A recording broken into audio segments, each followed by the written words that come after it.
Hey guys, so welcome back to my channel, Life After Losing My Child. I've been going for a year. 2020 was definitely took a lot out of me emotionally, and I'm sure for most of us, especially those that are grieving, to be isolated and not be able to communicate with people as much, um, which is already an issue for us that are grieving. So I know it was just a lot, but I am back and I plan on doing a video once a month. So I kind of want to talk about developing new coping skills in the new year and just talk a little bit first about the different kinds of grief that you will experience, or at least that I've experienced with this grief journey. So there's a guy on YouTube, and his name's Counselor Carl. So I want to give him some credit for the information that I have. So when I was looking through his videos, he was talking about there's acute grief and then there's subtle grief. So with the acute grief, excuse me, he was talking about that it dominates our consciousness, that it's like when your child first passes away, that first year or two, how hard it is every day, every moment of the day, every second of the day. And it's just like pure agony. And then he talks about subtle grief, how through time, the grief is still there, but it's not like right on the surface. So it's still there, but the issue is that even with subtle grief, you get triggers and they send you back to the acute grief for that moment. So with that, there's different coping skills that we may use that might not be healthy, such as drinking, drugs, overeating, sex, work, shopping, gambling, whatever. All those things that you do to um, I guess like deal with the grief or not deal with the grief. So you're either doing those things to feel something because you feel numb, or you're doing those things because there's too many feelings, so you're trying to escape them. So the things I want to talk about um, are the different coping skills that I came across that I feel like may be helpful. One is to stick together as a family. I think it's important that if you have those that are in your household, that you would be able to reach out to them, even those that aren't in your household. If your child passes, to be able to communicate to those and to speak your child's name and have others speak your child's name.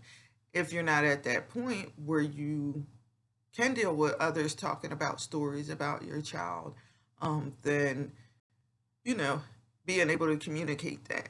So I think just having family, even during COVID, maybe FaceTiming them or being on the phone with them, having regular communication with family, because you do need that support. If you don't have family, that leads me to the next coping skill, which is to seek professional help.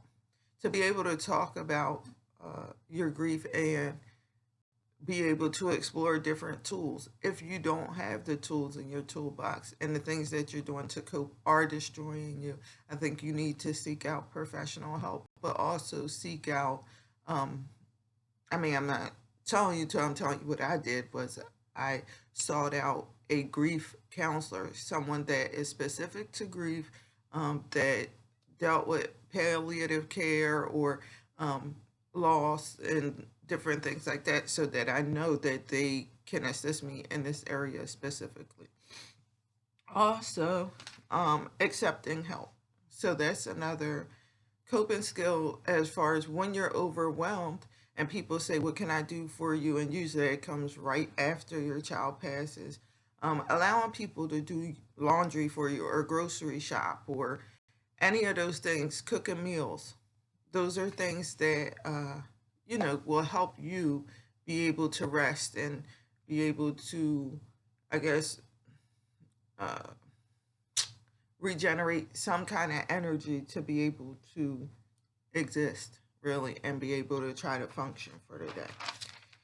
Another coping skill is, I say, after the casserole, um, after the casseroles are done, this is when everyone gets back to their own lives. You know, usually after a funeral, people come by with casserole dishes. They come by, they cook for you. Just like I said, let people cook for you, let them shop for you, let them do things so that you can rest and process what has happened. But also, the after the casseroles are done, during this time, not shutting down.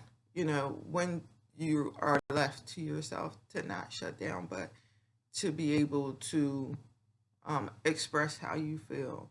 Maybe join in groups on Facebook or join in. Um, they have different groups like, what's it called? It's called.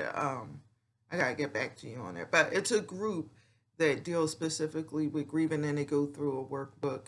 Um, and I have to think about it, but they have stuff online as far as even. I'm sorry, I'm drawing a blank. Um, Even compassionate friends.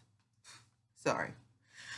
So even with compassionate friends is a group for parents that have lost children specifically, and you could join that. I'm sure they still have something online, and then they have the other group that I can't think of right now, but I will put it in a link in the bottom or a description. And so they help with workbooks and stuff, and they still have groups that they do online as well. So I think after the casseroles are done and nobody's coming by to really check on you, they're not bringing up your child's name, you're dealing with all this stuff by yourself. I think a great coping skill is to get with others and be able to release some of that and connect with other people that have gone through the same thing. Avoiding negative people, another coping skill. You know, you could get around people and you could feel like you can talk to them. Like I said, reach out to family, reach out to friends, stuff like that. But at the same time, a good coping skill to show yourself some self care is avoiding negative people.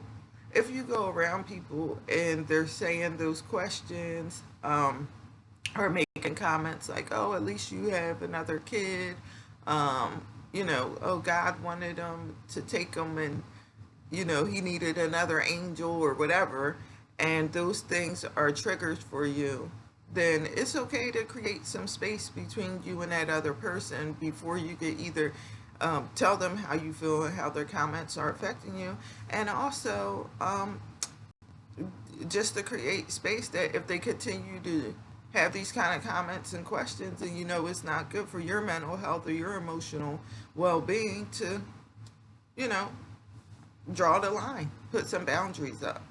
And so that could be for family, friends, whoever. Your number one priority is your mental health, your emotional well-being. Also, creating, having creative outlets. That's another coping skill. So whether it's drawing, poetry, writing a book, um, anything, you know, having a journal and getting out your feelings, because everything is not going to be able to be verbalized.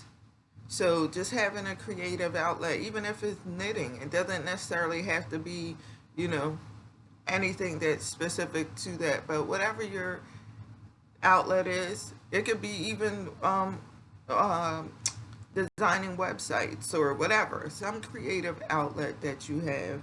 Um, it allows you to see, you know, or feel different emotions that you might not be able to talk about.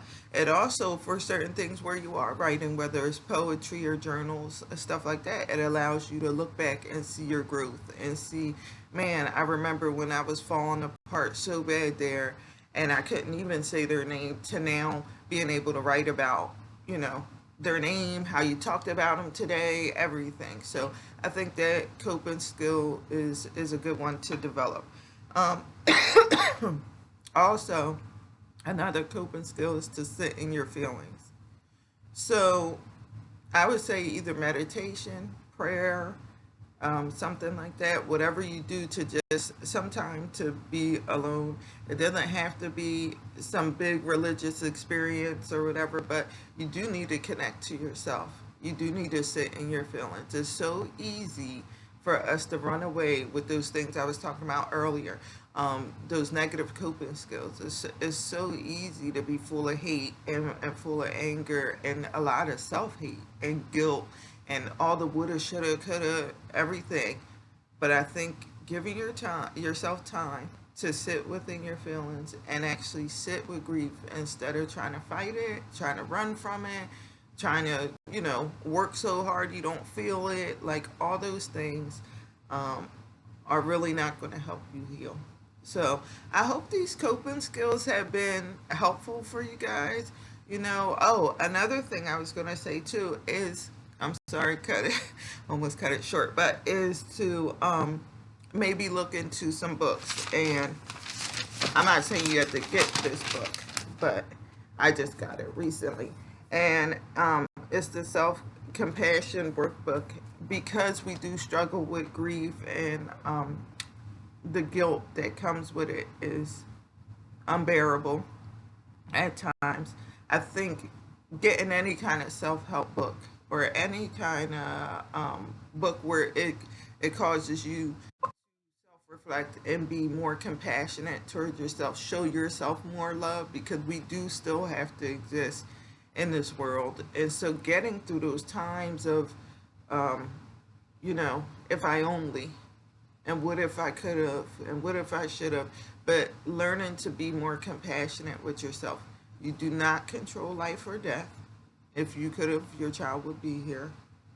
Also, you did what you knew to do with the information you had at the time. So if you knew any better, you would have done something different, but you didn't. I think it's time that, when you get to that space, you're going to have to let yourself off the hook. I still wrestle with that right now. That's why I have the workbook, to try to get through those moments, And I've definitely even wrestled with drinking, um, you know, just feeling like I didn't want to feel anything, And so I wrestled with that. Thank God that, I'm working through that progress, and I'm doing all right there. But the self compassion workbook, I think, is very, very, very helpful, just to be able to deal with all the pain that comes with losing a child, and possibly the pain that was there even before that. You know what I mean? I always said, if you ever felt like a bad mom, or that you weren't doing the best job you could, when you lose a child, it magnifies that times 1,000. So I think we need to be compassionate with ourselves, realize how much love we really have for our children, and that they knew that. Finding some peace that they did know how much we love them, and get to a place of self-forgiveness. So, I hope you guys have enjoyed the video, and that you can find some of these tips helpful, with the new year, having new coping skills, and try to make it through. Stay in touch. Keep watching the videos. Subscribe, hit the bell so you can stay tuned to my upcoming videos. I am on Instagram. It's also called Life After Losing My Child, so you can follow me there. And I do have a foundation in Brianna's name, and it's called Filling Buckets for Brianna. If you like to donate, you could do that. No pressure either way. And I'll talk to you soon. Thanks for joining me.